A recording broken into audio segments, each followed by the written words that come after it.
Hello and welcome to live programming here at the More Freedom Foundation. Today, for the first time, we're going to be simulcast not just on YouTube, but on TikTok as well. We'll see how that works. But today, we're talking about something quite horrifying. The ongoing humanitarian catastrophes in both Lebanon and Syria. These two countries are often treated as distinct countries, as they in fact are, but their fates are inextricably linked. They are deeply connected countries, and the horrific sanctions that the United States is applying to Syria also apply to Lebanon as well. Today, we're not actually going to be going in depth into the catastrophes within these countries. We'll certainly be discussing it, talking about some facts and figures. But more importantly, what we're going to be diving in on is the just downright nastiness, insanity, and murderous power of U.S. sanctions and what they are doing to these countries, and what they are beginning to do to more and more countries all across the world, not just countries that the United States has designated as enemies, but also countries that are supposedly great good friends, like the Germans. The Germans are now becoming a victim of U.S. sanctions policy. That's something that was relieved by the Biden administration for almost exclusively for Germany and the International Criminal Court, but was the only relief from Trump sanctions that Biden issued. However, it's significant that these sanctions now seem to be applied to everybody. Before we get into the meat of this, let's do some preliminaries. If you're new to this, what I'm going to do now is go through a presentation that I've prepared. It'll be something like a half hour, 45 minutes, something like that. And then after I give that presentation, then I'll start interacting with comments. I'll be answering live questions, attempting to do answers. Now going to be trying to do this on two separate apps, which will be more confusing. Please bear with me. On both YouTube and TikTok, we have Loga Cool Extreme, who is acting as, does he show up that way? Actually, I guess he just shows up as moderator on the TikTok live. He is moderating. You're allowed to say anything you want about me, to me, negative, whatever. We allow a really broad range of conversation on More Freedom Foundation chats. We're not particularly censorious. The one exception is that you are not allowed to be brutal to each other. You can say anything you want about me, my ideas, my stupid haircut, whatever, but you need to be civil to each other. If you are not civil to each other, Logo will warn you, and then if you do not change your behavior, he will block you. And there is no court of appeal from the court of Loga. There is no appeal from the court of Loga. All right, getting into it. I think the main thing about sanctions, that the U.S. sanction programs, that allows them to be ignored by everybody, by myself as well. U.S. sanctions, it's now, especially that we're out of Afghanistan, the U.S. sanctions policy is one of the worst things we do. I think you can make a very strong argument that, in fact, our sanctions policy is significantly worse than anything we're doing with killer robots. We have a killer robot program. We do droning. We blow up a wedding, it seems, on a monthly basis. This is horrible. This is something that should be fought against. This is certainly something that I, attempt to fight against. But sanctions are vastly more powerful, have vastly larger effects. They do not directly yield, the telegenic dismembered corpses that our drone program does, but the effects that they produce in terms of starvation and just deprivation across the world are immense and growing, but they're quieter There isn't a wedding or a school bus that gets blown up that allows it to come to people's attention. I'm guilty of this as well. I need to cover sanctions more, especially as it seems to be a growing part of the way that the U.S. approaches the world. To speak to the title of this presentation on YouTube, went a little more with sanctions in the titling on TikTok because that's sort of the way my research evolved over the past couple days. Lebanon and Syria are two countries that are being actively destroyed by U.S. sanctions. This is particularly surprising in the case of Lebanon because while there certainly are active U.S. sanctions programs against members of the Lebanese government and the Lebanese political scene, specifically Hezbollah, there are no broad-based sanctions directed at Lebanon as a whole. However, just as with the past 10 years of war in Syria, you can't have broad-based sanctions against Syria. You can't have a geopolitical situation that is affecting Syria that does not also affect Lebanon. Lebanon is a small country on the coast of the Mediterranean of outsized financial and political importance. Because of a range of historical factors. It's a small country, I think 7 million, something like that. It has a very contentious border with Israel to its south, and then it is on every other border, I believe, completely surrounded by Syria. So it is nestled within Syria. It has traditionally been directly linked to the economy of Syria. I believe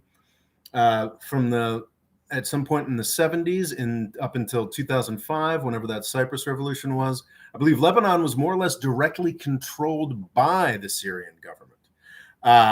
It's a tremendously close relationship.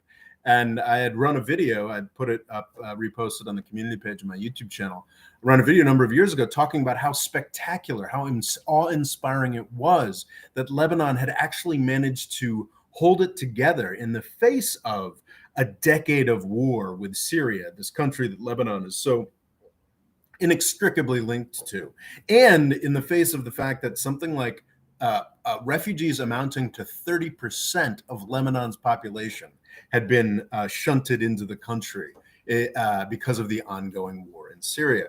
What's interesting is that the war in Syria, its actual physical ramifications, large-scale fighting in Syria has been over since 2017. There are, of course, periodic flare-ups.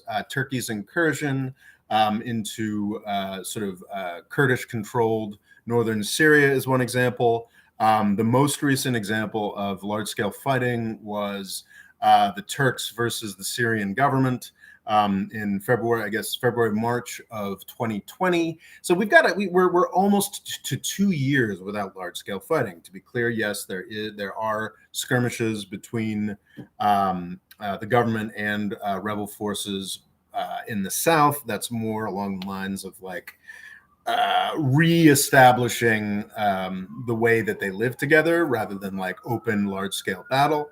But yes, to be clear, people are fighting and dying. But Syria is largely at peace, has been for 4 years since the end of the territorial caliphate. Yet things in Syria are getting so much worse. And Lebanon, after bearing up under the incredible pressures of the Syrian war for a decade, is falling apart.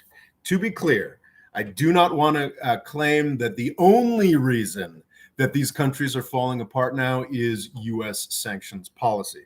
I would posit that it is one of the largest reasons, and it is, of course, the only one that the United States, especially after its loss in Syria, it is the only factor that the United States can affect directly, and it is a massive factor in these countries. Both Syria and Lebanon, because of many reasons, including the decade of war that the U.S. visited upon the region, is a very poorly run place. Syria is a poorly run place. Lebanon is a poorly run place. I am not one of those critics of U.S. empire and U.S. foreign policy who will stand here and try to tell you that Assad is a hero or that any of the wide variety of Lebanese oligarchs are somehow responsible, positive actors. What I am talking about today are the concrete actions that my government, the US government, is taking to make the situation within Syria and Lebanon so much worse.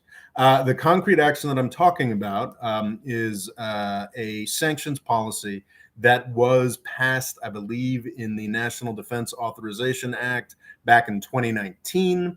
The sanctions called the egregiously Orwellianly named Syrian Civilian Protection Act that came into effect on June 17th, 2020. What this is a dramatically stepped up series of sanctions against the Syrian government and anybody who might want to help the Syrian government. This is a key distinction here. When I talk about the evils of U.S. sanctions policy, I often run into folks who don't quite understand just how extreme our policies have become. We don't simply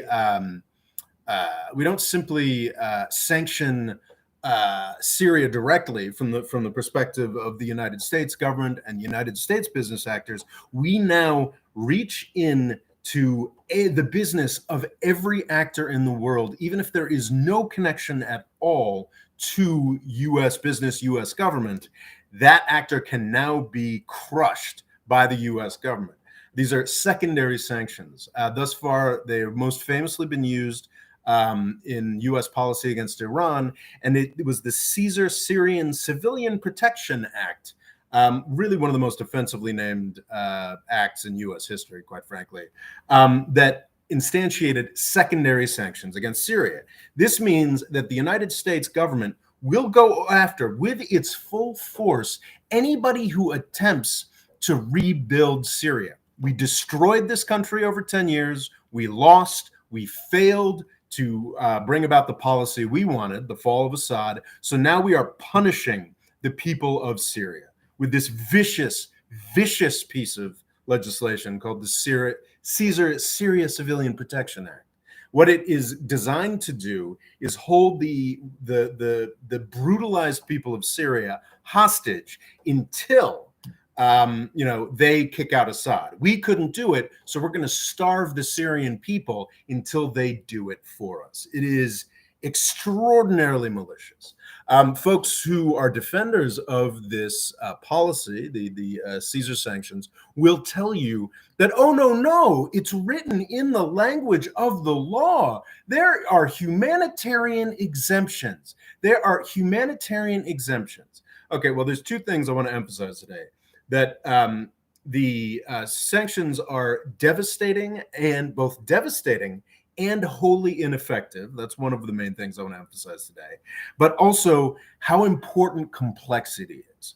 Complexity of the sanctions infrastructure is tremendously important because it leads to unpredictability. So while written into the Syrian Civilian Protection Act, it says explicitly that there is no way we would ever want to get in the way of valid humanitarian actors. So the question is, though, who is the humanitarian actor? Now, already in 2019, 7 million Syrians were food insecure, which meant that they were reliant to some degree on large-scale multilateral humanitarian programs and institutions like the UN's World Food Program. And my understanding is that in practice, it may in fact do so, but my understanding actually in practice it absolutely does, because even the UN World Food Program has vendors and contractors that they work with that are impacted by the Syrian Civilian Protection Act. So, however, in the letter of the law and in practice to a degree, the UN is allowed to continue providing food to the Syrian people. We are monsters in the United States, but we are not degenerate monsters. We're not going to stop. We're not going to outright bring famine to Syria. However, now remember, I said in 2019, 7 million people in Syria were regarded as food insecure. Since 2019, there has been strikingly little active fighting in Syria. You would expect this number of food insecure people to go down because Economic connections are reforming because the country is beginning to rebuild, because Syria is beginning to rebuild. So you would expect the 2019 figure of 7 million food insecure people to go down, right? Well, thanks to the Caesar Syrian Civilian Protection Act, the number of food insecure people in Syria has gone from 7 million to 12.4 million, which is pretty extraordinary when you consider that almost, depending on some population estimates, 6 million refugees left Syria with its 2011 population of around 20 million. So thanks to the Caesar Syrian Civilian Protection Act, we have gone from half of the Syrian population being food insecure to almost the entire remaining Syrian population being food insecure. Again, this is in the context of a war that has largely been over for 2 years. To go back to that complexity here, under the under the Caesar Act, the United States, what the Caesar Act does is it empowers the Treasury Department of the United States to go after folks who have acted inappropriately. And my understanding is that to date, there have been few of these prosecutions. There have been few, if quite possible that the Treasury Department has not pursued any cases under the Caesar Act. But what happened the second this came into force, June 17, 2020, was that anybody who sought to do business with the Syrian government, the Syrian people, was put on notice that this was a real fear. And in the context of Iran sanctions, secondary sanctions, people know that the United States actively goes after and pursues people, has caused serious troubles in the political systems of the United Kingdom, Turkey, and China. The Meng Wanzhou arrest I was talking about on TikTok, and the retaliatory seizure of the two Michaels that I was talking about on TikTok a little while back, that is a result of secondary sanctions. So beyond these arrests, what is very clear to every economic actor in the world is that they don't want to put themselves in that kind of jeopardy. If the US government is willing to go after Standard Chartered Bank in the United Kingdom, Huawei, one of the biggest tech companies in China, sure as shit, there is no Lebanese, Jordanian, Turkish, Saudi, or Egyptian actor that is going to want to risk that. So they just don't. And that's the really pernicious thing. That's how we went from 7 million food insecure Syrians to the entire population of Syria being insecure, because this Caesar Act was put in place. And the people who are not working for the United Nations, who just sell food to Syria normally, are now terrified and are pulling out their services. This applies with medical services. This applies with everything. What's all the more horrific about putting these Caesar sanctions on in June of 2020 is you might have noticed that we were experiencing a worldwide pandemic. This made it not only extraordinarily difficult for people to get basic sustenance in Syria, it also made it extraordinarily difficult for them to get basic medical supplies, making the COVID pandemic even more extreme within Syria. In Syria, to be clear, it is a rather straightforward case of the Caesar sanctions being the main creator of misery over the past year. In Lebanon, it's much more complicated. Lebanon is a traditionally extraordinarily poorly run place that would sort of floated for decades on the strength of the economic power of the massive Lebanese diaspora. Great friends in Turkey, part of that Lebanese diaspora. Carlos Slim, famously the richest man in Mexico, and I think at some points the richest man in the world. No longer, but still top 10, is part of the Lebanese diaspora. And a lot of these Lebanese people who had done very well in Europe, the Americas, kept a lot of money in Lebanon and kept the place afloat and helped it to rebuild after its horrific civil war from 1975 to 1990. What happened, it's a complex financial story, but over the past 3 or 4 years, the extraordinarily irresponsible folks in the Lebanese government and banking elite managed to kill that golden goose. Burning a lot of the wealthy people in the Lebanese diaspora who enjoyed supporting Lebanon, and also sort of killing Beirut and Lebanon as a regional banking capital, which means essentially that combined with the ongoing destruction of Syria by the United States, whether we're paying for jihadists or doing Caesar sanction acts, has led to a truly calamitous collapse of services in Lebanon over the past year and the past 6 months. Specifically, it is now to the point where Lebanon can't get fuel. I mean, there's fuel available if you've got a ton of money, but of course, there are vanishingly few ways to make money in Syria anymore. This is a tremendously horrific series of events in Lebanon that rather horrific consequences. It's not horrific actions. It's just stupid, greedy actions by a number of domestic and international actors that have now left, 7 million Lebanese people plus what, 2 or 3 million Syrian refugees living there in a period of in a state of penury, where I gotta imagine some of them are thinking that they're better off in Syria, in Damascus or Aleppo. We've got Lebanese running out of power, just not being able to participate in modern life anymore. And also worth emphasizing, this kind of horror is terrible anywhere, but Lebanon and Syria is circa 2010-11 were like middle-income countries. There were certainly great poverty in, certain aspects, but Beirut, Damascus, Aleppo, these were comfortable, sort of developed world places with a large middle class that has, of course, been entirely wiped out, just entirely. And the fall of Lebanon and Syria, to be clear, we do not yet have people dying in the streets.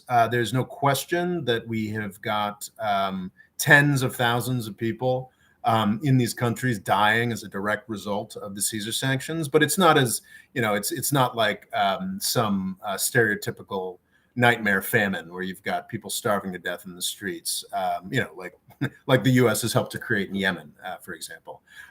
You've just got folks who die because they can't get the right kind of medicine. You've got folks who die because, as is unfortunately familiar from the United States, folks who just sort of make choices around whether or not to feed their kids or to take other basic actions to preserve themselves. It's a really horrific situation that we are exacerbating to an extraordinary degree to essentially no purpose. And this is the other. So I've talked about the complexity about that complexity, about the way that just the mere existence of the Caesar Act, and with the example of how willing the U.S. government has been to go after a wide range of actors, due to a wide range of actors, powerful actors with Iran sanctions. Just that has just instantly meant that a wider array of services and goods that Syria needed, that the Syrian people needed to survive, simply no longer available. One example that was actually this was from some article I was reading that was trying to make the case for Syrian sanctions. But he pointed out that really just the second the Caesar sanctions were passed, the vendor that ran all of the ATMs, the automated teller machines, the bank machines in Syria, and had done for 9-10 years, throughout this war, just pulled out. So I'm sure there was some local provider that was able to step up into the gap, but for, a week or so, Syria just didn't have access to ATMs. And of course, that local provider probably is someone who got the contract directly from the Syrian government, which gave the nasty Syrian government that we're supposedly trying to target with these sanctions, made them more powerful. And I think that's a really key thing here about U.S. sanctions. We don't hear enough about U.S. sanctions because the assumption is just sort of that they're not working, and they're not. They are extraordinary failures. U.S. sanctions do not work. You can point to vanishingly few examples. They worked against South Africa in the 90s, in the 80s and 90s, because I mean, South Africa was basically like a Saudi Arabia or an Israel position vis-a-vis U.S. power. I mean, South Africa was, for all intents and purposes, sort of a U.S. colony. I mean, in terms of their position in geopolitics, if the United States turned on them, I mean, that would be like Iran turning on Syria. Like it was sort of game over for them. So yeah, U.S. sanctions were extraordinarily effective against South Africa. They were effective because we had the full buy-in of Europe and even Russia and China to a degree. They were effective in forcing Iran to, there are some disputes. Some say, oh, no, it wasn't really the sanctions or whatever, but I don't really buy that. I think the sanctions were a huge part in forcing Iran into the Iran nuclear deal. Those are really the only successes you can point to. Mostly what sanctions have done, and they are a ballooning part of U.S. foreign policy, is they are devastating and wholly ineffective. We are seeing this right now in Iran, in Venezuela, in Syria, in North Korea over the course of decades, also in Iraq, in the decade in between the two Gulf Wars.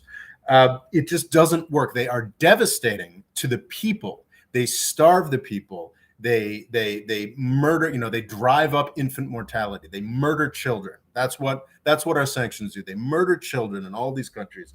They are brutal, insanely brutal to the publics. And what they do when they brutalize these publics is they build sympathy for the regimes that are anti-US, because these people can see, yes, the United States is murdering my children. Why would I want to overthrow this government that is against the United States? It's simple logic. If anybody in the US government were capable of imagining that anybody other than themselves had, agency. Sanctions, US sanctions are devastating. They are probably one of the greatest evils in the world today, in terms of the amount of people they kill, the amount of people they starve, the amount of people they deprive of medical services in a pandemic. And they are completely ineffective. They are an abject failure. They have failed to change the Iranian regime's behavior. The resumption of maximum pressure by Donald Trump led to a dramatic expansion of the Iranian nuclear program, the exact opposite of what was promised. Sanctions in Venezuela have basically kept Maduro, the guy in charge there, have kept him going. Maduro and Chavez before him are, possibly some of the most extraordinarily failed political actors of the 21st century. I mean, how stupid do you have to be to make your entire political platform opposing the United States when your economy is completely dependent on the United States purchasing your oil and gas goods? It's just insanely stupid people saved by the U.S. sanctions policy, because these are folks whose entire political legitimacy is based on saying the United States is evil and wants to hurt you. And the Trump administration said, yes, the United States wants to hurt you. I've seen figures saying that 40,000 dead Venezuelans are directly attributable. That's 40,000 dead. That's more people than Assad killed in the first 3 years of the Syrian civil war. 40,000 people dead in Venezuela, directly attributable to U.S. sanctions. These sanctions are devastating and useless. Not even from the perspective of, I certainly am not someone who would, I do consider myself an American patriot. I do consider myself somebody who wants the United States to be successful. I get that that's not my public image, but it's really interesting. In Foreign Affairs, a recent article in Foreign Affairs, a guy by Dan Dresner, he's a fun follow on Twitter, but he's not some pinko, he's not some anti-interventionist, he's not some anti-empire guy. He's a generally right-leaning, pro-free trade, rah-rah America guy. And in the most recent edition of Foreign Affairs, he wrote an article called The United States of Sanctions. So thinking people who are, can get published in Foreign Affairs, the House Journal of the U.S. Military Industrial Complex, thinking patriotic, pro-government, really sympathetic types,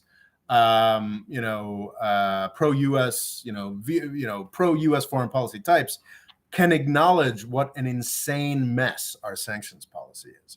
It is utterly failed. It is extraordinarily damaging, not just to the people we are starving and murdering, but also to U.S. interests. And that's a really key thing. It makes the people that we are supposedly attacking more powerful. And vastly more importantly, from the perspective of U.S. power, it actually makes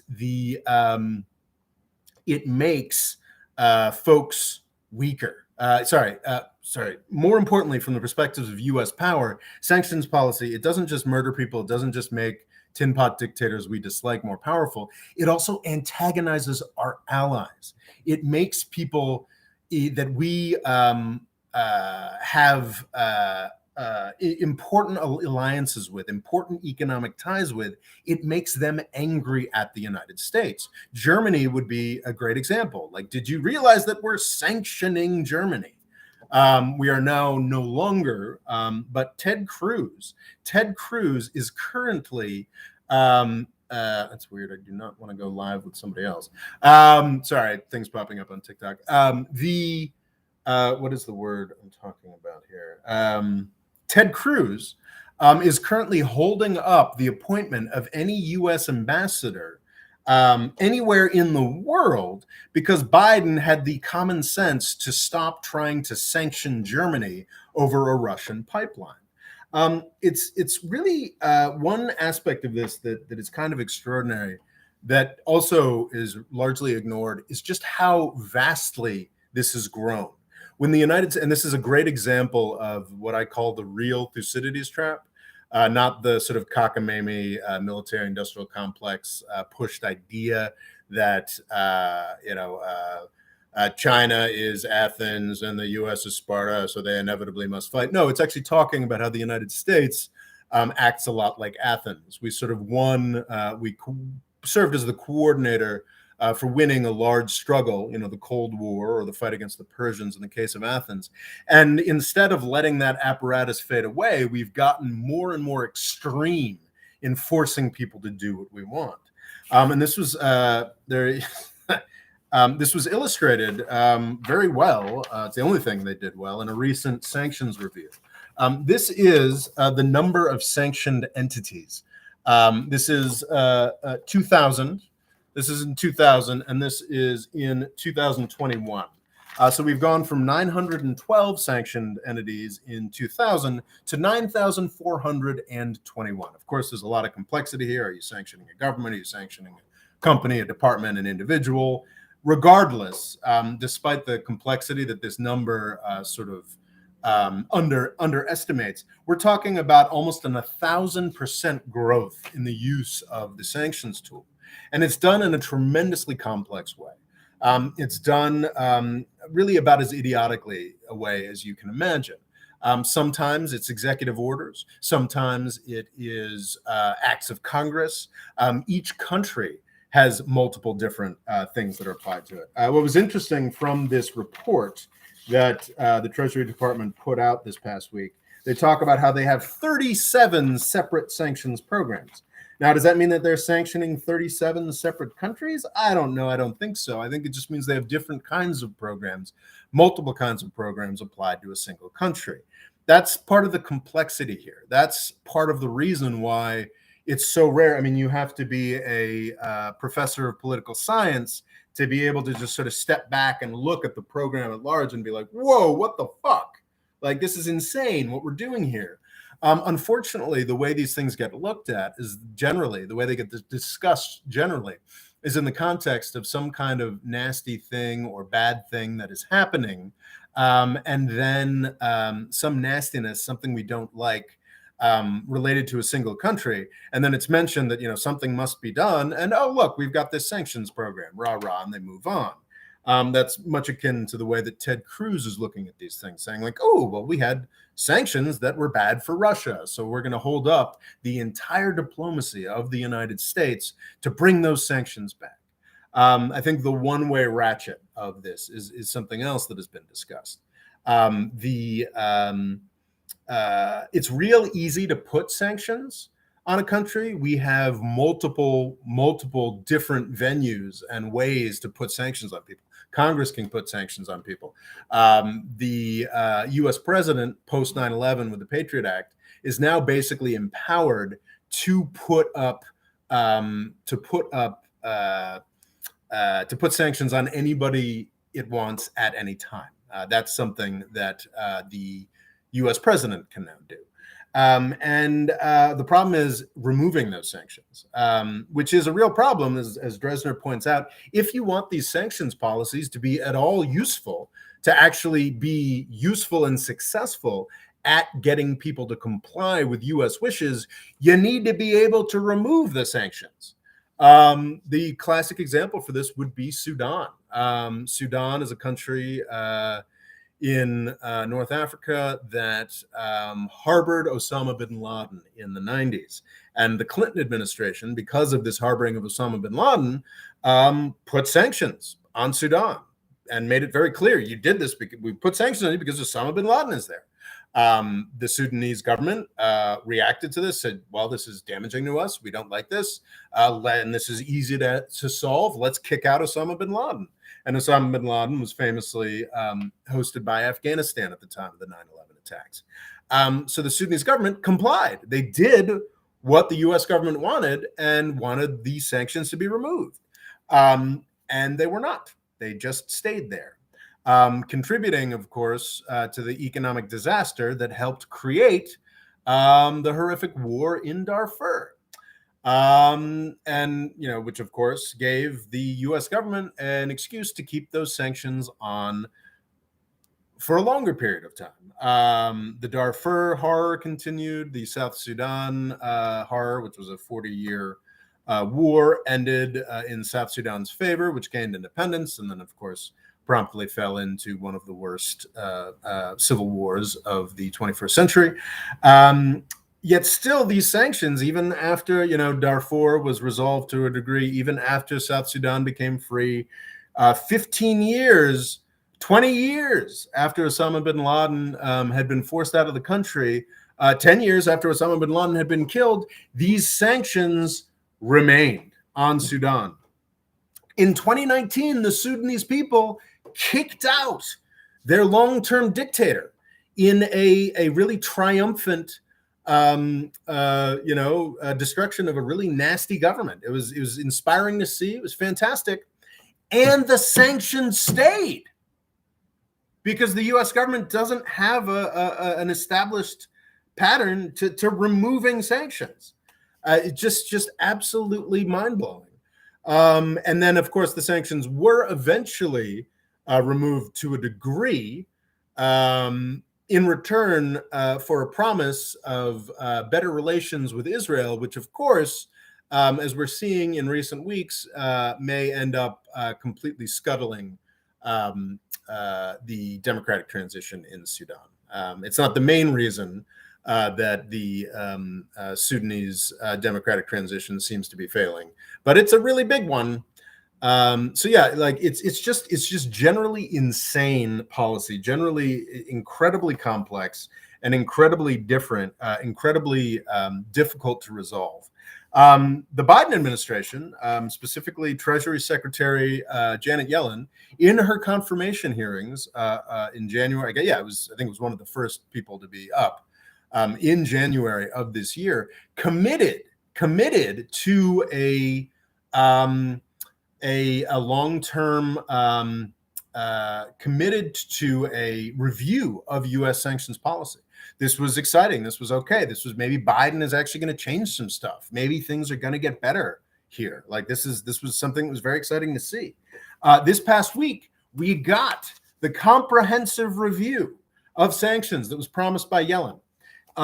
It is 9 pages long, except it's not actually 9 pages long. It's because that includes the cover page and the page at the end that's also completely blank. So no, this is a 7-page, 30-odd paragraphs. This comprehensive review by the Treasury Department, by a U.S. government agency, is significantly shorter than Dan Dresner's article on this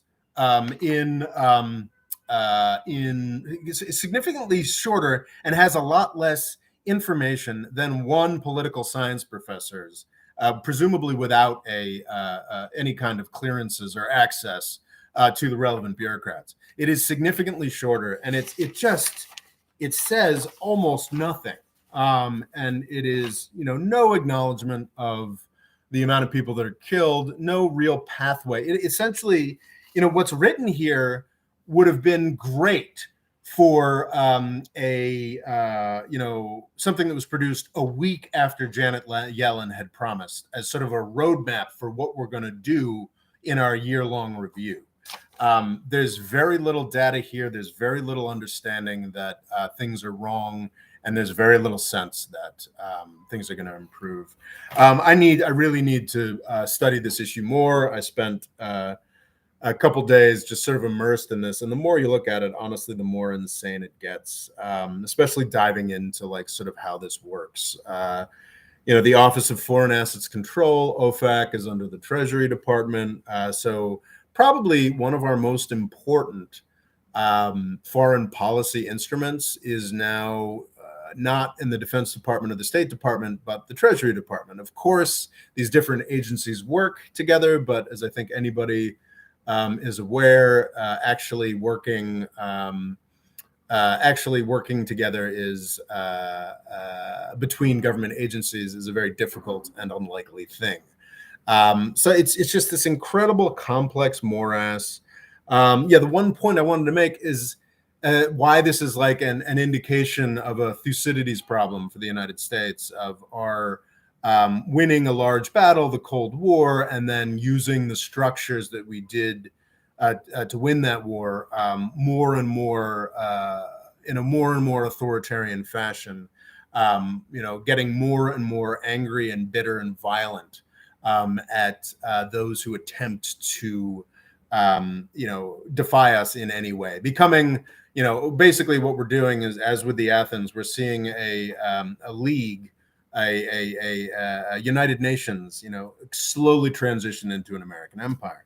The extraordinary growth in the type of sanctions, in the just pure volume of sanctions that we've used in the 21st century is one indication, but also just how much more extreme they're getting, how much more. During the Cold War, there were certain attempts to initiate secondary sanctions, and they all failed. They were all kind of humiliating for the United States because people in the United States government apparatus realized that, well, if we try to start telling everybody what they're going to do, we're going to build resentments. We're going to make people are going to become more angry about what we are doing, and we're going to we're going to lose. We're going to lose out to the Soviet Union. It's only now that the United States has been sort of unrestrainedly in charge that we've just sort of like, yeah, we sanction everybody. We sanction everything.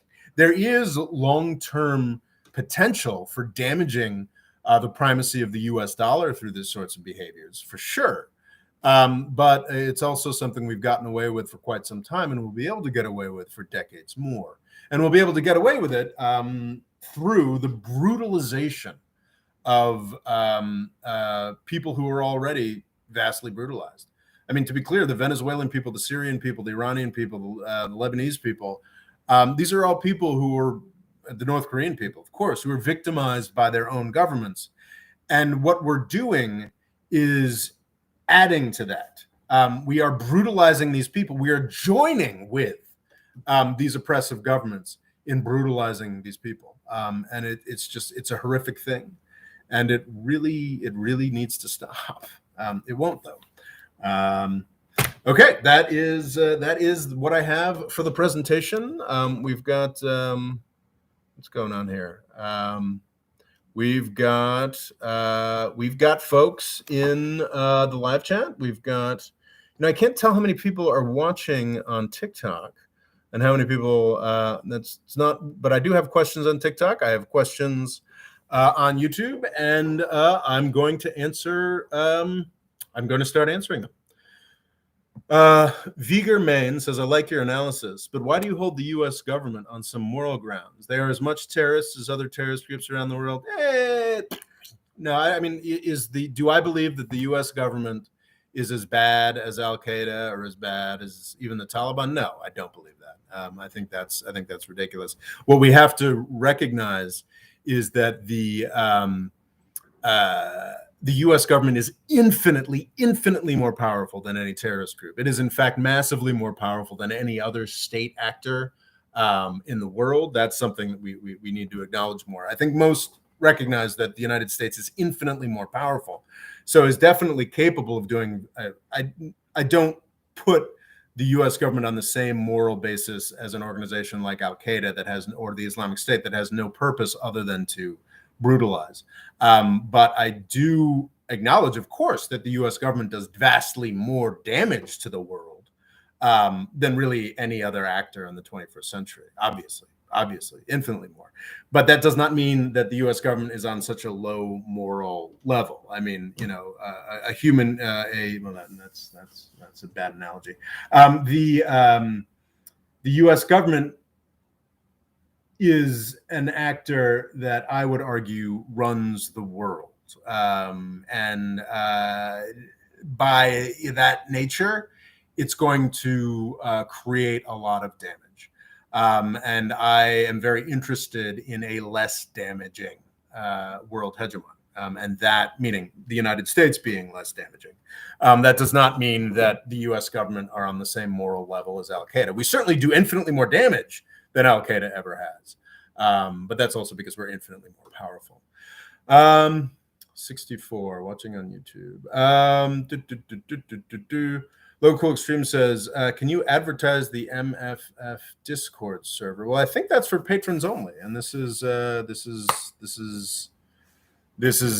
public feed. Mustafa says, what does the U.S. even plan for Syria after Assad is removed?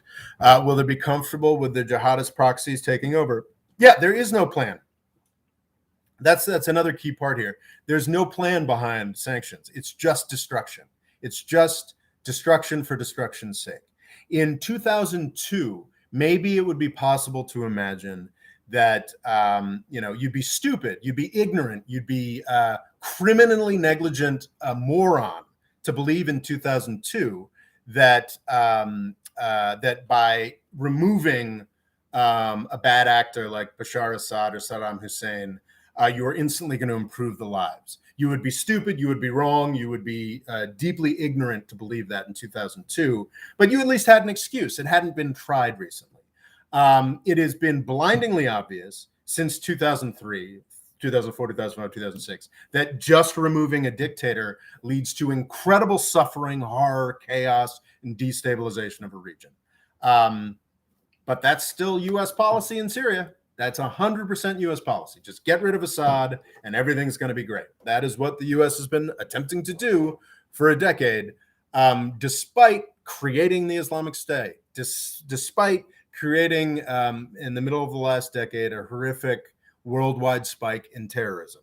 These are things that were created directly by the U.S. government through the idiotic pursuit of let's go shoot a dictator.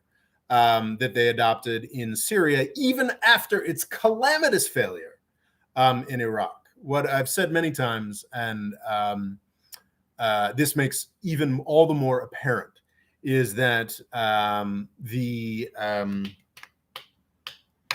United States actually does have fantastic tools at its disposal for regime change.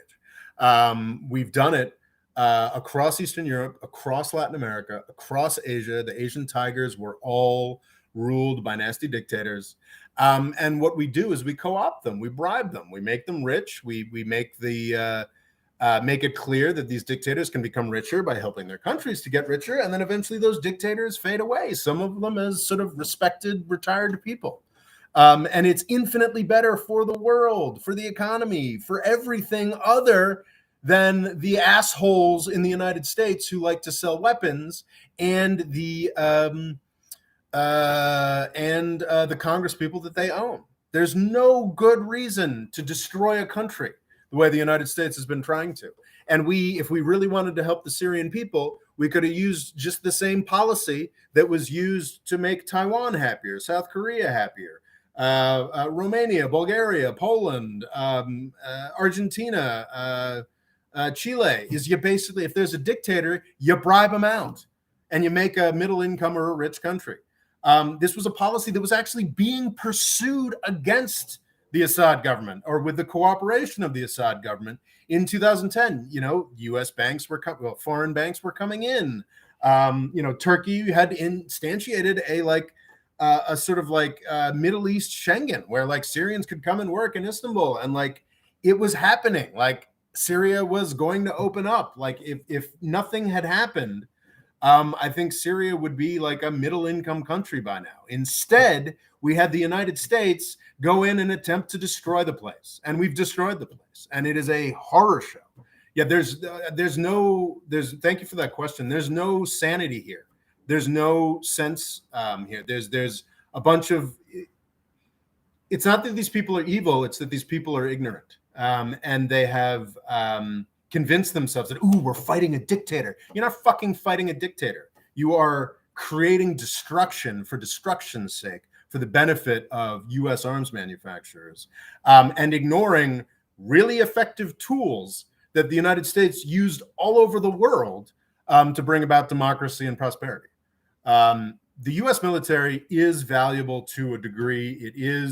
I do think it has been a key part of the past 70 years of peace. But what's really vital is that you not fucking use that military, because it is something that is meant to destroy and bring pain and destruction. That is what a military is for. Like nuclear weapons, conventional forces should be something that are maintained and never fucking used. I should stop swearing so much. I know TikTok doesn't like when I swear. The point of a military, of the U.S. military, is not to use it. It is to maintain it as a threat so that other people don't use the military. The problem is that there are a lot of defense contractors and a lot of really stupid, historically ignorant people in U.S. government, Republicans and Democrats, who have convinced themselves that they can somehow use this instrument of vast death and destruction, the U.S. military. That's what it's for. That's what I mean. I think most Marines and other military people will tell you that that's what they're for. They're for death and destruction, and they should be maintained in reserve to dissuade other actors from acting away. They should never be used. But a bunch of dumb fucks, Republicans and Democrats, over the past 20 years in the United States, have convinced themselves that this military power is something that should be used, and it works in tandem with sanctions. I mean, sanctions are not something that improves any country they've been directed against. What they are is they're like a reservation for war. They keep what they're doing right now very explicitly. What the Caesar Act is doing very explicitly is keeping Syria miserable. It is keeping Syria in a state of misery and horror that hopefully, according to DC bureaucrats are hoping that if Syria stays this miserable, that eventually 2 years from now, 5 years from now, 10 years from now, they'll be able to convince the U.S. public to use this extraordinarily brutal military weapon that we have that can do no good. We're going to inflict that weapon on Syria, and the sanctions are just a way to keep Syria miserable enough that we can convince the U.S. public that bombing and destruction would be a decent way to handle this place. Sorry, I've been riffing a lot. No super chats today. Generally speaking, I am guaranteed to answer your question if it comes with a super chat. Let's see. Mito Ahanganagar says, well, I have two people watching on TikTok. Wow, okay. Says the U.S. is enslaved by the Ziosphere, which is not true. Mito Ahangar says they are ignorant. They know perfectly well they are working on the agenda of the greater. That's nonsense.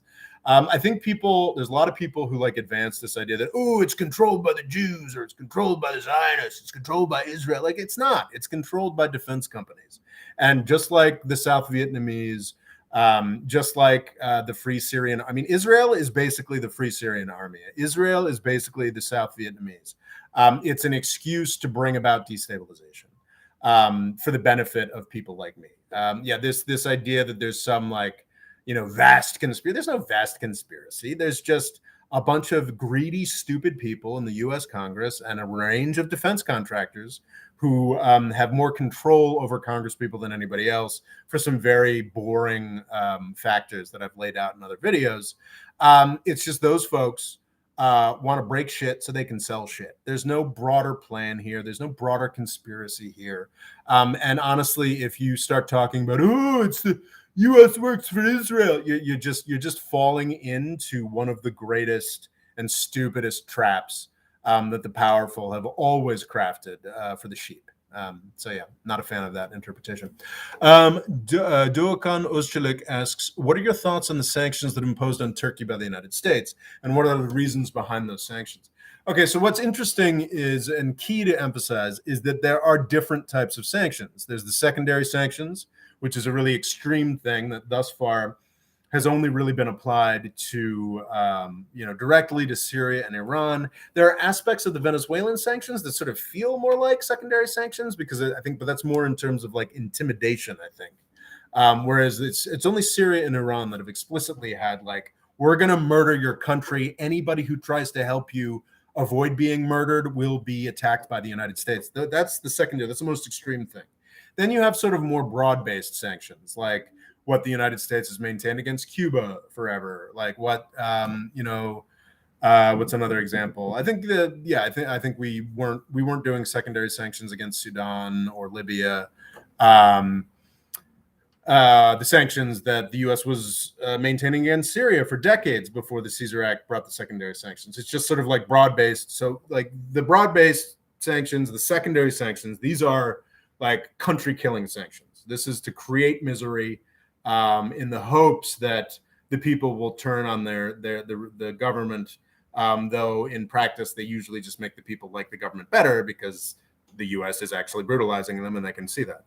So that's secondary is the most extreme. There's broad-based. We don't let anybody in the U.S. do business with anyone with these countries. And then there's targeted. And I'm not actually necessarily against targeted sanctions in every case. The United States now has targeted sanctions against the Chinese bureaucrats that are carrying out the cultural genocide that's distinct from genocide, cultural genocide in Xinjiang. I support those sanctions. I actually think targeted sanctions against Bashar Assad and certain members of his cabinet, not targeted secondary sanctions, but just saying Bashar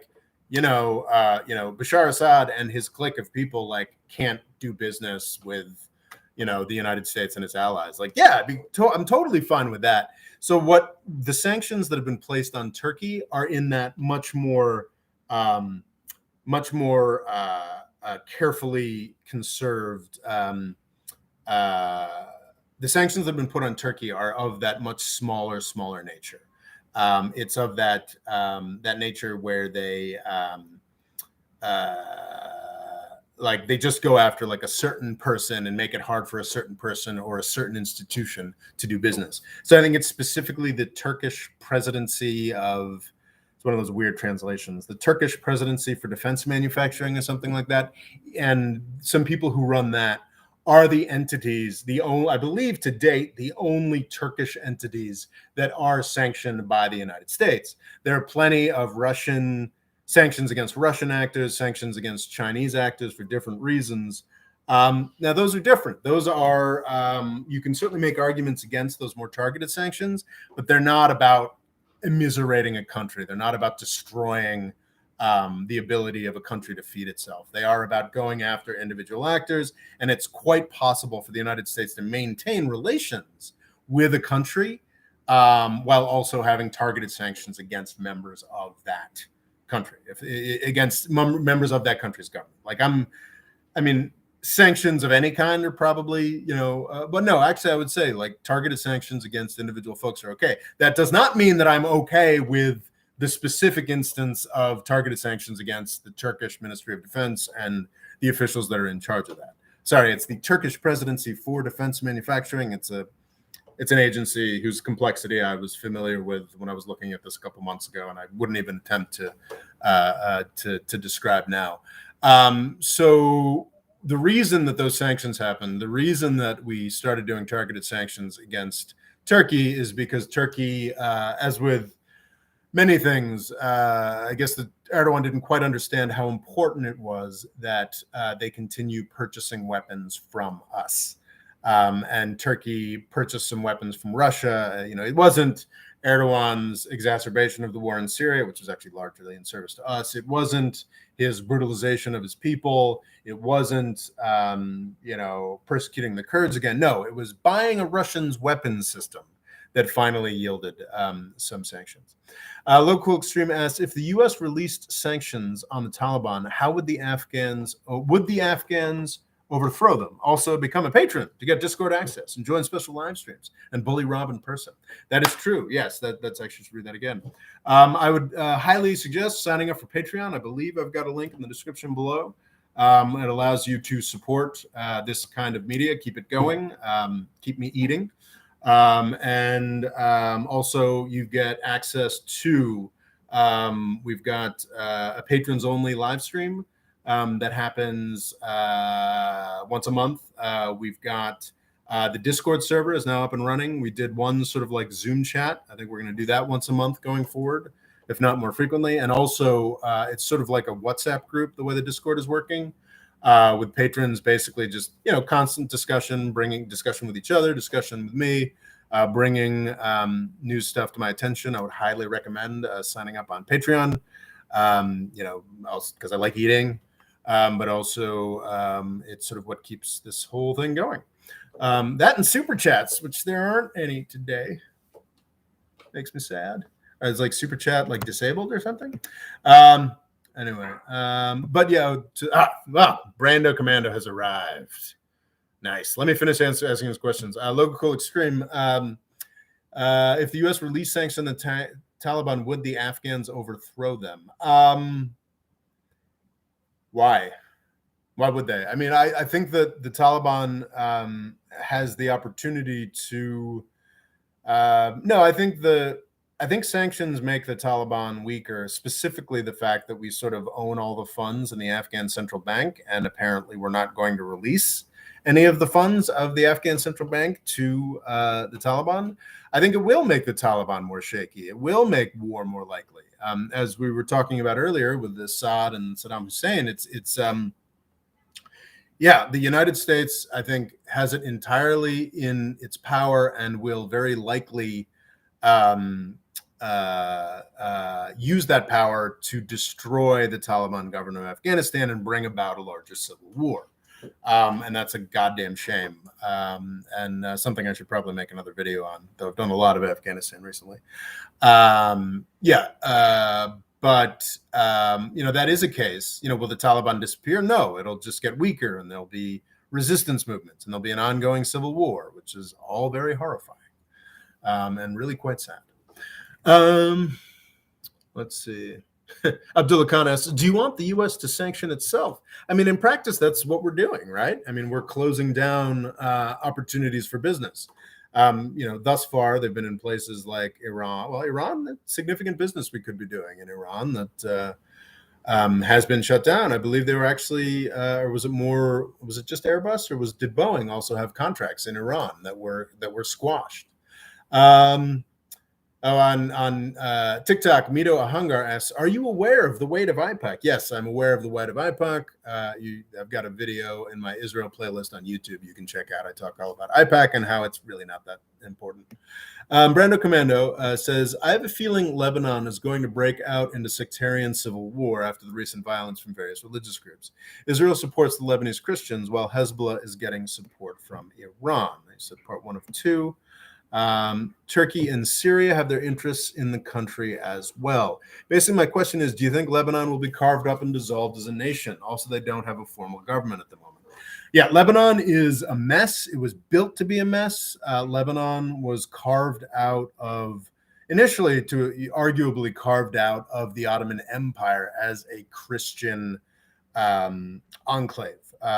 in the 19th century. But even before the French took over Syria in the aftermath of World War I, they were very active in Lebanon, the territory of Lebanon. I think it was known as Mount Lebanon at that point.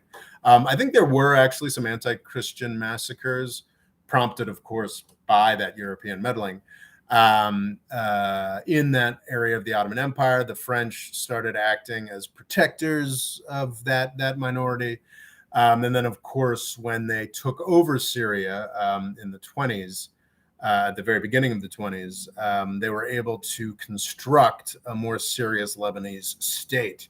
Of course, even this Christian enclave of Lebanon was still, I think, at independence in the 40s, it was about half and half, maybe half Christian, half Muslim.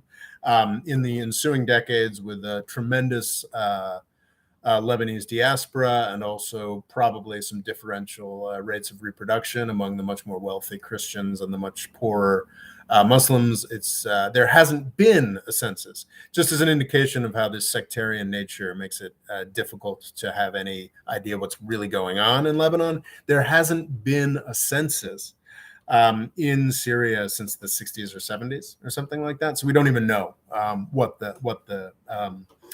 the sectarian makeup of Lebanon is. They've still got powerful Christian militias. They've certainly got Hezbollah, a very powerful Shia Muslim militia.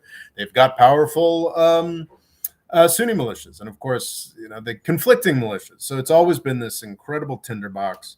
It had with independence, it got an extremely unworkable constitution that guaranteed, I think, the presidency always goes to one sect, the prime ministership always goes to another sect, the speaker of the parliament always goes to another sect, and isn't a Druze always runs the military, or maybe is that Syria? I don't know. It's ridiculous. All of this fell apart into a really horrific civil war in Lebanon between 1975 and 1990. It was a lot like Syria, except it was during an active real-time Cold War with the Soviets involved as well. So, I mean, it was just nightmarish. When I was growing up, Beirut was sort of a watchword for destruction. 1990, that war was ended. I have been to Lebanon, really enjoyed, had a super fun party weekend there about a decade ago. Also, some really extraordinary archaeological sites. It was a place at peace a decade ago, and a peace that it had heroically held on to throughout this sort of nightmarish war. I think Brando Commando is entirely on point. It's not, Turkey, Syria have their interests. Lebanon, Israel has its interests. Iran has its interests. Saudi Arabia has its interests. Everybody has interests in Lebanon. And the only thing keeping the place from dissolving into a horrific civil war situation again was the sort of adamant conviction of the Lebanese people that they did not want to do that again. Mito Ahangar says, presidency goes to Christian Maronites, prime minister is Sunni, head of parliament is Shia. Thank you, Mito. It's an unworkable system that was only kept peaceful by significant funding from expats and sort of being set up as a banking hub. I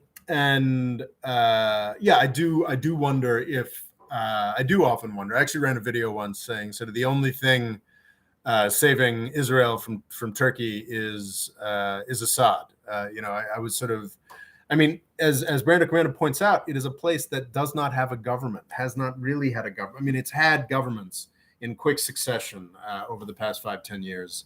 That just sort of compete. Each successive one is less effectual, is less capable of doing anything than the one that came before. It's just a tremendously grim situation in Lebanon.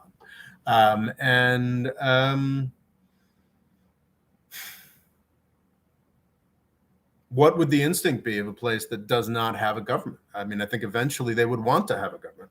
One of the more sort of humiliating things, I think, over the past year was probably Macron's visit to Lebanon. And he got a sort of his visit to Lebanon, Macron, the president of France, visited Lebanon, and as the former imperial master, he was actually, there were people just sort of in the streets. He walked in the streets, which is certainly something no U.S. president would do, and he was sort of mobbed by folks like begging for help, and the implication, I don't think ever explicitly said, was like, "Oh, come back and save us," which is just really fucking grim. I think the Lebanese people are probably getting pretty desperate. They're not, are absolutely super desperate, and I'm sure very proud and dedicated to their national existence. But I could totally see, like, I don't think it's realistic to see Hezbollah in charge of the entire country. Israel just wouldn't allow it. I could totally see more resurgent Turkey deciding to try to take charge in Lebanon. That's something that I imagine that just seems, because it's so chaotic, I think it's just something that just seems like sort of a natural next step for like old school Ottoman dreams or what have you. I think that's a little farcical, that's a little fantastical, but hey, a lot of farcical, fantastical things have happened. Turkey is currently occupying territory in Syria that I don't anticipate it giving up anytime soon. I mean, we'll see. I mean, maybe Erdogan will fall, which seems very likely in this sort of half decade. Finally, it seems likely that he's not going to make it too much further beyond 20 years in power. I mean, he's pulled a lot of rabbits out of his hat, but I don't think Erdogan's going to pull another rabbit out of his hat. And maybe after Erdogan leaves, the Turkish troops will quickly withdraw from Syria. But honestly, I would be surprised. I would be very, very surprised if that were to happen. But who knows? Who knows? What was I going to say? Yeah, so if Turkey is already established in northern Syria, I mean, there is the difficulty, of course, of Assad's heartland. Was it Tarsus? No, there's a different name for the jurisdiction, but there's that little lump of land, Syria's access to the coast between Lebanon and Turkey. And that is actually an Assad heartland. So that would be one of the last places that Turkey would be able to take if Turkey were to take more chunks of Syrian land. But if it weren't for that chunk right there, that bit of Assad loyalty, I could easily see Turkey just sort of, jumping in to be more helpful in Lebanon, which honestly, at this point, I wouldn't be too surprised if there were a lot of Lebanese people who are, willing to facilitate that. Sort of a Muslim leader. I know there's a lot of Sunni elements in Lebanon that are feeling rather pressured by the Shia elements, and would see value in having a Turkish counterweight to Hezbollah. I don't know. Yeah, a splitting up of Lebanon, I think, is always, there are a number of countries where like their continued existence is dependent on the long-term peace that the United States has maintained over the past 70 years. And it is not something, Mito Ahangar, my one TikTok viewer, says that Russia and Iran know how to contain Erdogan. I've not seen a ton of evidence for this yet, but that's possible. They certainly, Russia did certainly run rings around Erdogan in Azerbaijan and Armenia. That's indisputable. Lebanon is one of those countries, is one of those small countries with just such absurdly maintained balance that their existence was really only possible in the context of an international scene where country to country aggression was frowned upon. The United States put its first troops in the Middle East. Maybe there are other examples, but began this period of Middle East occupation to kick Saddam Hussein out of Kuwait. Unfortunately, our U.S. approach to the region has now devolved so much that one of our main functions now is to allow Saudi Arabia, to help Saudi Arabia beat up on its smaller neighbor, which is really quite sad. I think we are reaching an international environment to finish answering Brando Commando's question. I think we are now closing in on an international environment where international predatory behavior mostly because the United States has made international predatory behavior more acceptable. So I would say that, yeah, I could see a real possibility. I think Turkey has already demonstrated a surprising willingness to incur casualties in defense of maintaining imperial type behavior.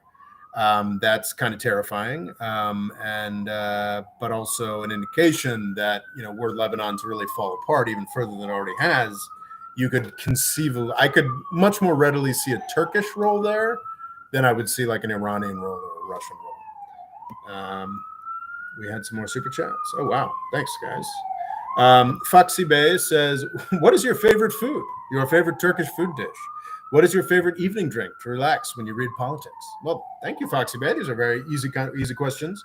My favorite food, I'm a big sushi guy and a big Italian guy. It's pretty standard American fare, honestly. It's sort of Italian food and Japanese food. I was lucky enough to grow up in what is called the Pizza Belt in the United States. It's this going from basically from Philadelphia up to Rhode Island, is this vast swath of territory where most Italian immigrants moved in the late 19th and early 20th centuries.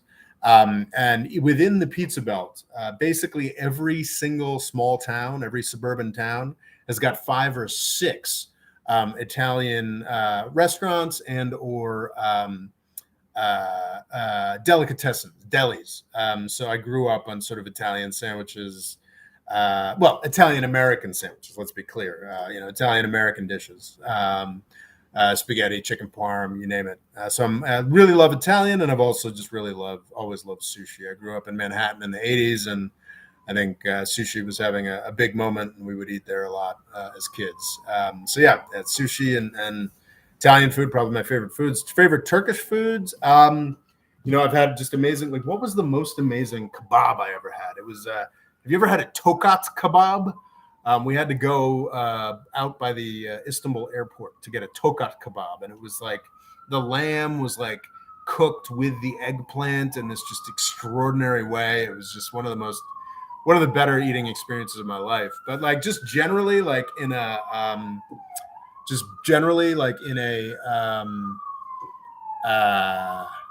eating in Turkey thing. Sorry about the sirens. I live in New York City. This will happen. The just sort of general eating in Turkey, I would love çiğ köfte, like about like 3 lira, which Jesus, today 3 lira is like 30 cents for like a wrap with bulgur and seasoning and a little bit of lettuce, and you just love a good çiğ köfte dinner with some ayran. That is definitely my most missed Turkish meal. Turkey is just it's got an extraordinarily involved cuisine, some basics that sort of riffs, but